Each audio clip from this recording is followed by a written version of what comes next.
So the next keynote speaker we have is Deon Scheepers. He is the Senior Manager for Strategic Business Solutions and Consulting at Genesys. He's worked on many large-scale projects throughout his 3-decade-long career. Don't go through all of that. I will, okay. Thank you. It's impressive. So just Thank you very much. All right, let's get this going. Right, good afternoon, everybody. I think another 3 sessions to go, so we're almost there. We're going to be talking about millennials. Now, this is one of those presentations that gives you the privilege, if I could call it that, to insult just about everybody in the audience. But at the same time, I'm going to be insulting myself, so don't worry too much about it. But I think the key thing to start off with when you start talking about millennials is just to make sure that we're all on the same page and understand, what do we talk about millennials? How do you define millennials? Just to make sure that you understand you're either a millennial or you're a parent of a millennial, where you fit into the picture. So just quickly by a show of hands, who's been born past 1980? Look at that. So, okay, see there's a lot of millennials in the audience.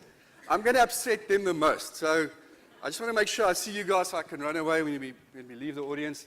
So literally, millennials are typically born between 1980 or the early 80s and 2000. And if you look at their profiles, these are my millennials, okay? They don't know I'm showing this. You can see they live in a selfie world. I've got tons of these. Believe me, they keep on sending it to me.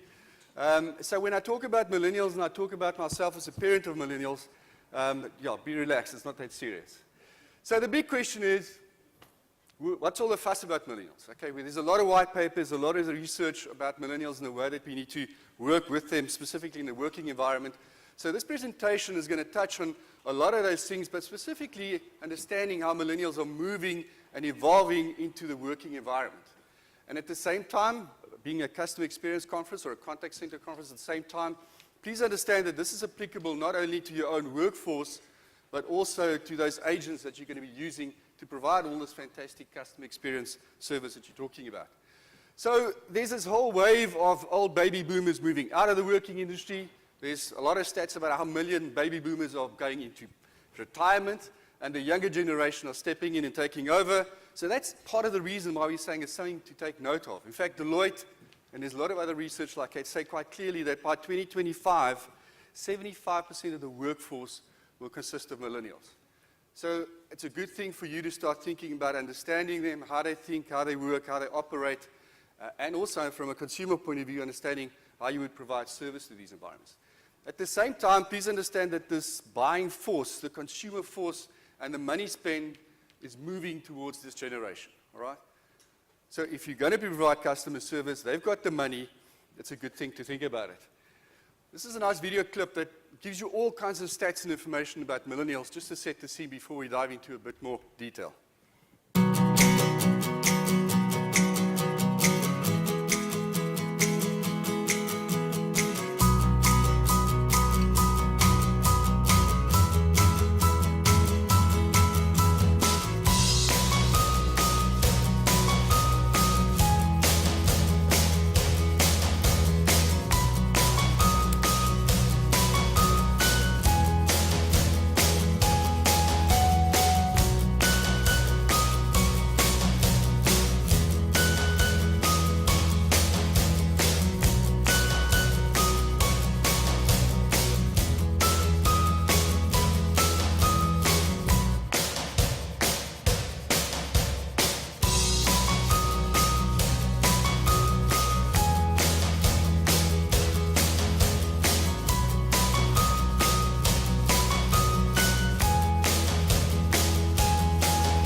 Right, now the fun starts. Irrespective of what research you look at, there's a whole bunch of information trying to profile millennials, okay? And one of the key components we're going to be focusing on is this fact that when they start moving into organizations, and we'll touch on that a bit later, the guys are saying it's very tough. The managers, the leaders are saying it's tough to manage or lead these kind of guys because they seem to be self-entitled, they're narcissistic, self-interested, unfocused, lazy, and these are just some of the points. All right. So the millennials, just relax. We're going to move along. So if you look at what do they want? So when you move into an organization, these managers and leaders say, listen, okay, to understand the millennials, it's difficult to manage, so let's ask them, what do you want? How can we help you be more successful in your working environment? How can we work better with you? And they're saying, okay, so what do you want? And a key component that comes out of that discussion is the fact that they're saying they want a purpose, and specifically be part of an organization that's got a bigger purpose or a more important purpose in life.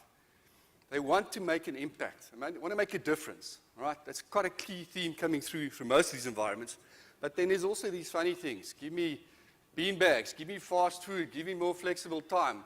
So the managers do that, okay? You can have your beanbags, you can have your popcorn, you can have your games, but overall, there seems to be something missing, okay? A disconnected component, because overall, the millennials are still very unhappy within the organization or in the working environment.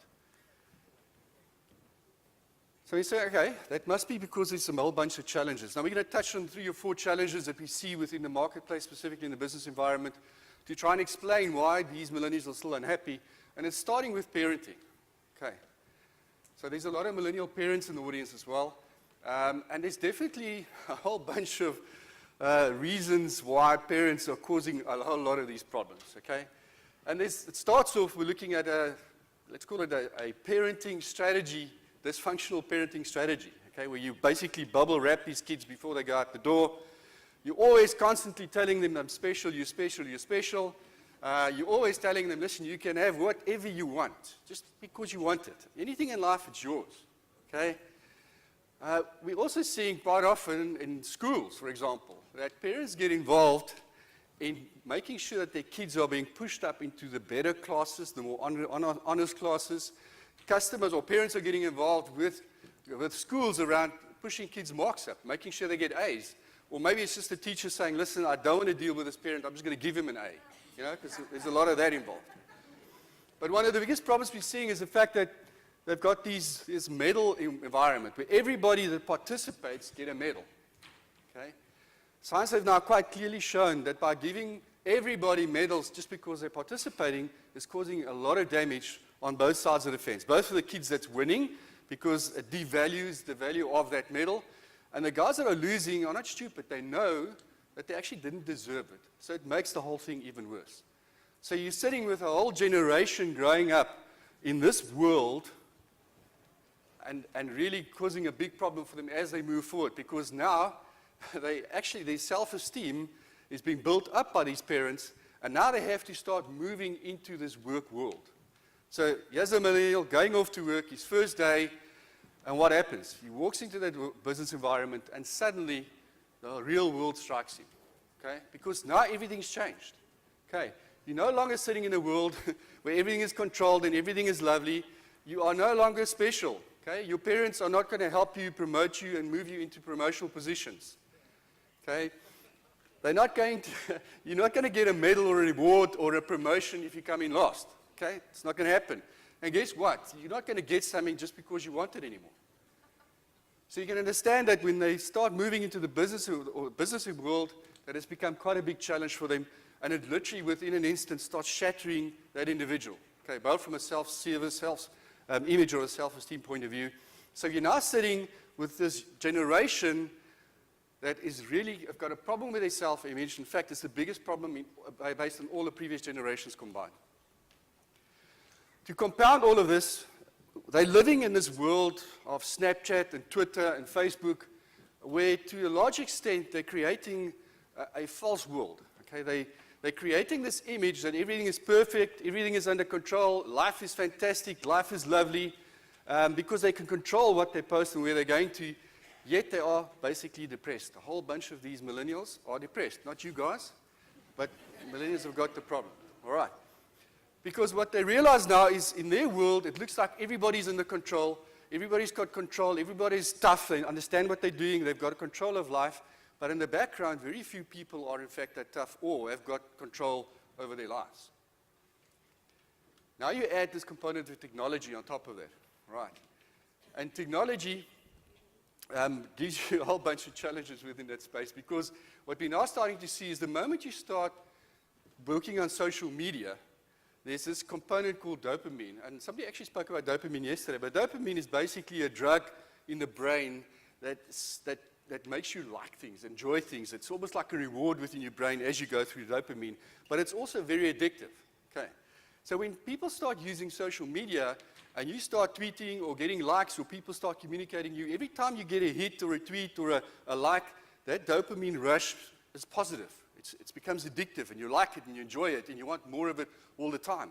So the moment you're feeling a bit down, you just take your mobile device, start sending 10 friends, hi, and as they come back with information and they all respond, yes, there we go. I get my dopamine rush, I'm sorted for life. At the same time, we've got this problem, the reverse side of things. The moment you get unliked, it becomes a total disaster in a lot of these millennials' lives as they move forward.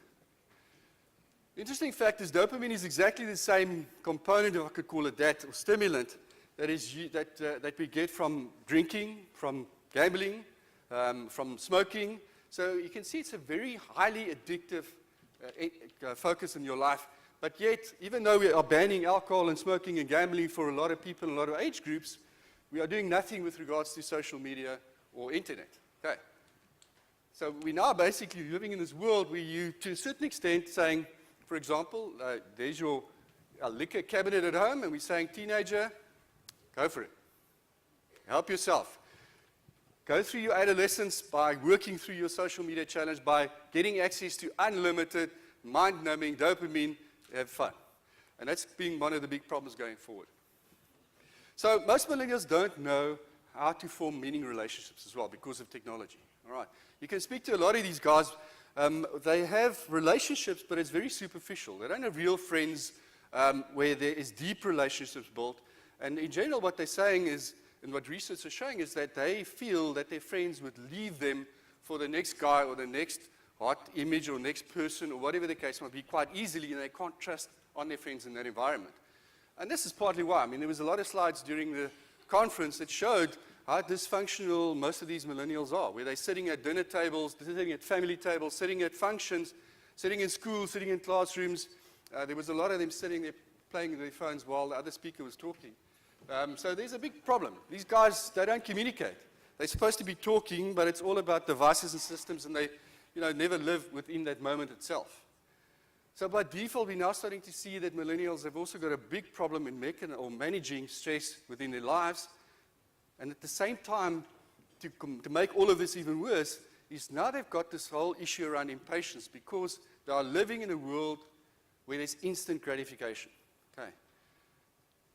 I know somebody said yesterday that Amazon is not the real time, but in the real world, okay, let's use Takealot. When you order something, I've had stuff arrive in 2 days later. So there's this instant world where if you want something, you can get it quite quickly. You want movies, you want videos, when you go into DSTV, Netflix, whatever the case might be, it's all on demand, okay? There's a whole bunch of people doing binge watching like you can't believe. Wait till the whole series is done, Game of Thrones, and then just binge watch and spend the next 2 weeks just watching Game of Thrones. So it's instant, it's there where they want it, and that instant gratification has now made the millennials very impatient in the way that they manage their lives and in general. Look at this, Tinder. I made the mistake of asking people in the audience who knows Tinder, who's part of Tinder, who participates in Tinder. Tinder is a dating site, okay? They put up their hands, and there was more baby boomers putting up their hands than the millennials, okay? So I'm not going to do that this time. But what this has caused is that millennials don't even have the uncomfortable issues around dating and asking for a date and setting up a date. You simply go into one of these sites. It maps you up with the best profile within your environment based on what you've specified. And you quickly, when you get a hit, you just simply go swipe right or swipe left. Okay. If you swipe right, date is set up. There you're going for a date. If you swipe left, it disconnects you and you move on. So the whole dating process has also become instant and takes away that personal relationship and the way that they grow and develop within relationships with other people. Generation Now, we're going to talk about that a bit later, but I think the biggest challenge we're now seeing is that through all of this, that things like job satisfaction and building strong relationships is a big disconnect because there's literally no app for that. You can't download an app, press relationship, and it's connected, and there you go. So you take all these wonderful people and you sit down and talk to them and you ask them, okay, well, you started this great new job. What's happening? How's things going? And very quickly the guy tells you, or the millennial tells you, listen, I don't think it's going that well. I think I'm going to quit. Okay? And you tell him, why? You've only been in this job for 6 months. And he'll tell you, yeah, but I don't think I've made an impact or am making an impact. Because they expect things to happen quicker, faster, more realistic, and there's that impatience sitting within their lives. So millennials have got a problem. They must understand and start looking at how do they look at being patient and not just see the summit, but actually see the whole mountain before they get to that summit. There's a path to be followed, and specifically a path in most enterprises or corporates, and it's a path of messiness and turns and people and politics and all kinds of stuff that they need to follow, and it just doesn't fit in their world. It doesn't calculate and becomes very difficult. So now we take this generation that have got a problem with self-image. They want everything must happen in real time, and we now throw them into this corporate world, corporate environment. Okay? And then you see a whole bunch of things sitting. They're sitting in a corporate where the corporate is more worried about their numbers. Okay, let's admit it. They're more worried about their numbers than actual young individual millennials. And they care more about their short-term gains or their annual profits or annual year ends than the lifetime or the investment they need to make within these millennials in that working environment. Okay. So we as organizations are doing very little to help build, first of all, build their confidence, show them a way that the world is not all about the way that your parents taught you to live in. We're doing nothing to help them build cooperation and skills around, or learn skills for cooperation. And certainly we're doing nothing to show them that the digital world is great, okay? But there should be a balance. There's got to be a balance. As with anything in life, there's got to be a balance with where you live and where you fit in and the way that you consume digital and work and live in the digital world. So it's really a question of they've been dealt a very bad hand, okay? And based on this presentation, primarily because of their parents, but anyway. But it's not their fault, okay? That's what they're saying. And there's a lot of research that will argue a lot of those things. But a lot of blame and responsibility is due to society, and certainly in the corporate enterprise. Go back to that one.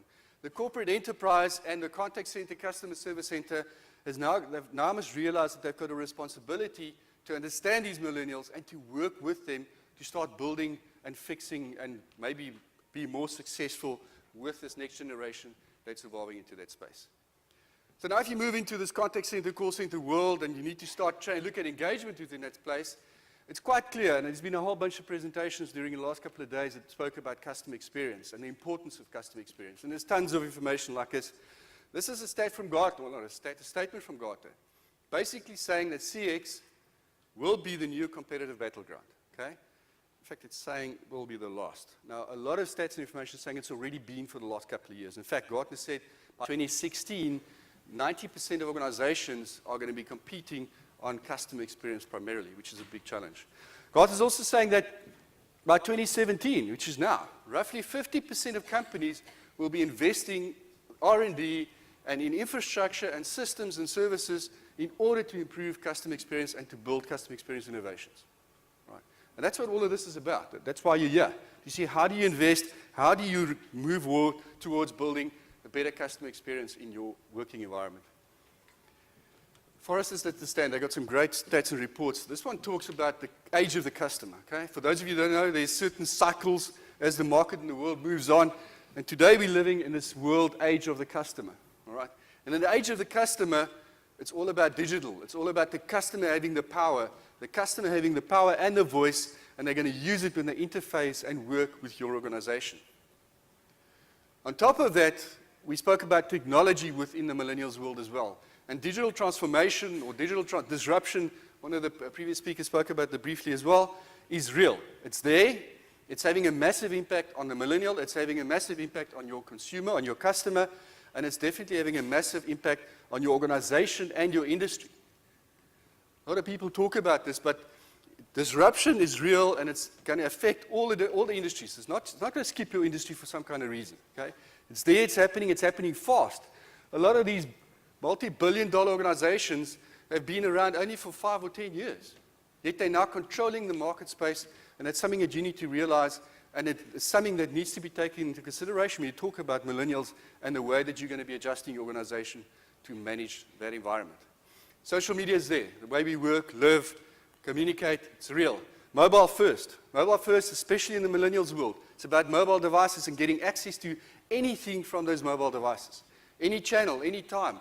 Which means by default, when they got access to all those different channels, your organization and your customer experience and customer journey strategies must be aligned to that demand within their world. Big data, Internet of Things, everything is connected. Sven spoke about Amazon, spoke about the smart homes, all those smart devices. It's all about big data and using big data and being connected to the internet, where people can, on demand, in real time, get information, get access to information, order stuff, whether it's right or wrong, or whether kids is doing it, but it's real. The world is connected, and the millennials are specifically connected because that's the world that they know and that they live in, surviving. So the new normal is, in fact, the digital customer. Okay? The now customer. You remember, they expect everything to happen quicker, faster, and better. The now customer needs to, in your contact center, needs to be understood in order to make sure that you make things for them faster, you make it easier, and you make sure that you give them the flexibility based on the communications channels that they need. And then there was also people talking about things like virtual reality. Could this be your new contact center? Are the millennials going to force you to start moving in a virtual world and providing customer service in a virtual world? We have customers that are doing this already. Okay. And then, of course, the hot topic at the moment, bots. Okay. Millennials are, they will communicate with bots. In fact, they will like bots. Okay. And they'll be very successful with bots, and that might be something that you need to look at in your environment. And if you look at this research from Dimension Data, they do an annual research report all over the world looking at what is driving the contact center customer experience industry. And you can see, if you look at those points, omni-channel, which means any of those different channels, but not only providing those channels as a part of your service, but also being able to understand the customer journey across those various channels. Okay? When they start interfacing with your organization from a social media point of view, and then moving to email or to an agent, there's a cross-channel and there's a journey taking place, and the context and information across that journey must be provided to your agent at that point in time. Digital, big thing. Data analytics are massive things, whether it's analytics from speech, text, business intelligence, and how you improve your customer service. And then there's a whole new world opening up with regards to cloud technology. By the way, even in Africa, I spoke to another gentleman who believes that Africa is not ready for cloud. It's happening. We've got cloud customers using our technology in Africa. And then once you think you've got everything under control, this happens. All right. Generation Z is already there, and I'm more than likely sure they're going to have a completely different profile, which means, just make sure you start preparing for all of this stuff coming down the line. It's basically the end of my presentation. I just want to give recognition. This is a fantastic guy, Simon Sinek. He's got some great videos on millennials. In fact, a lot of the information on this presentation is from him. Please have a look at him, and thank you very much for your time. Thank you.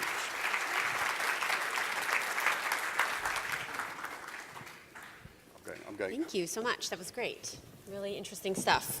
Some of it a little bit hard, maybe, for those of us born after 1980 to hear, but good, really interesting stuff.